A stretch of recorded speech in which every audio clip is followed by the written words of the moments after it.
स्वागत है एक और नई कहानी में। ये कहानी है लेजेंड भगत सिंह की, जो सिर्फ एक नाम नहीं, एक सोच थे। वो सिर्फ एक इंसान नहीं, एक क्रांति थे, जिसने अपनी कलम, अपनी आवाज और अपने साहस से पूरे भारत को जगा दिया। उनका नाम है शहीद ए आजम भगत सिंह, जिसने मौत को हंसते हंसते गले लगाया ताकि देश जिंदा रह सके। 28 सितंबर 1907 पंजाब के लायलपुर जिले, अब पाकिस्तान में, का बंगा गांव। इसी मिट्टी में जन्म हुआ उस लाल का जिसकी सोच आने वाली कई पीढ़ियों को दिशा देने वाली थी। भगत सिंह के पिता किशन सिंह और चाचा अजीत सिंह दोनों ही आजादी की लड़ाई के सिपाही थे। घर के वातावरण में देशभक्ति की हवा बहती थी। कहते हैं जब भगत सिंह पैदा हुए उसी दिन उनके पिता जेल से रिहा हुए थे। पूरा घर खुशियों से झूम उठा, मानो खुद आजादी ने एक सिपाही को जन्म दिया हो। भगत सिंह बचपन से ही अलग सोच रखते थे। जब दूसरे बच्चे खिलौनों से खेलते, वो मिट्टी में तिरंगा बोते और पूछते, माँ, जब हमारा देश आजाद होगा तो ये खेत कैसे लहराएंगे। 1919 में जब जलियांवाला बाग हत्याकांड हुआ,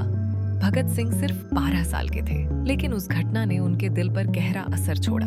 अगले ही दिन वो अमृतसर पहुंचे, अपने स्कूल की पढ़ाई छोड़कर। वहां की खून से सनी मिट्टी को अपने साथ लाए और बोतल में भरकर घर के मंदिर में रख दिया। उनके लिए वो मिट्टी माँ भारती का आशीर्वाद थी। जैसे जैसे वो बड़े हुए, उनके विचार और तेज होते गए। उन्होंने लाहौर के नेशनल कॉलेज में दाखिला लिया, जहां उन्होंने इतिहास, राजनीति और समाज शास्त्र की गहरी पढ़ाई की। यहीं पर उन्होंने यूरोप के क्रांतिकारियों के विचार पढ़े, कार्ल मार्क्स, लेनिन और मार्जिनी से प्रेरणा ली। भगत सिंह मानते थे क्रांति की तलवार विचारों की धार से तेज होती है। उन्होंने अंग्रेजों के खिलाफ सिर्फ बंदूक नहीं उठाई, बल्कि कलम भी उठाई और कीर्ति किसान पार्टी और नौजवान भारत सभा के माध्यम से युवाओं को एकजुट किया। 1928 में अंग्रेज सरकार के खिलाफ साइमन कमीशन का विरोध हो रहा था। लाहौर में प्रदर्शन का नेतृत्व लाला लाजपत राय कर रहे थे। उसी दौरान पुलिस ने लाठीचार्ज किया और अंग्रेज अधिकारी जेम्स ए सॉन्डर्स की लाठी ने लालाजी की जान ले ली। भगत सिंह के भीतर आग भड़क उठी।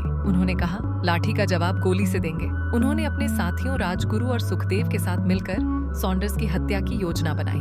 17 दिसंबर 1928 सॉन्डर्स को गोली मार दी गई। पूरा पंजाब थर्रा उठा, लेकिन भगत सिंह जानते थे अब उनका रास्ता सिर्फ कुर्बानी का है। 1929 में अंग्रेज सरकार ने पब्लिक सेफ्टी बिल और ट्रेड डिस्प्यूट्स बिल पेश किया, जिससे लोगों की आजादी और दबाई जा सकती थी। भगत सिंह और बटुकेश्वर दत्त ने फैसला लिया कि अब आवाज गूंजेगी संसद के भीतर। 8 अप्रैल 1929 दिल्ली की सेंट्रल असेंबली में 2 बम फेंके गए। बम इतने हल्के थे कि किसी को चोट न पहुंचे, क्योंकि उनका उद्देश्य हत्या नहीं, जगाना था। गूंजती आवाज थी, इनकलाब जिंदाबाद। भगत सिंह और बटुकेश्वर दत्त ने वहीं आत्मसमर्पण कर दिया। वो भागे नहीं, क्योंकि वो चाहते थे कि हर भारतीय जाने कि क्रांति क्या होती है।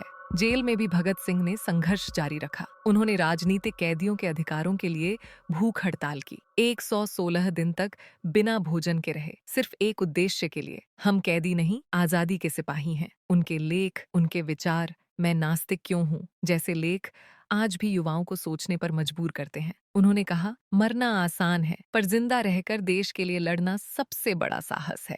23 मार्च 1931 लाहौर जेल। भगत सिंह, राजगुरु और सुखदेव को फांसी दी जानी थी। तीनों ने हंसते हुए कहा, भारत माता की जय, और फांसी के तख्ते पर मुस्कुराते हुए चढ़ गए। उनकी उम्र थी सिर्फ 23 साल, लेकिन वो उम्र नहीं, विचार बनकर अमर हो गए। भगत सिंह ने हमें सिखाया कि आजादी दी नहीं जाती, छीनी जाती है। उन्होंने कहा था, क्रांति की ज्वाला हर दिल में जलनी चाहिए, क्योंकि यही इंसानियत की सच्ची पहचान है।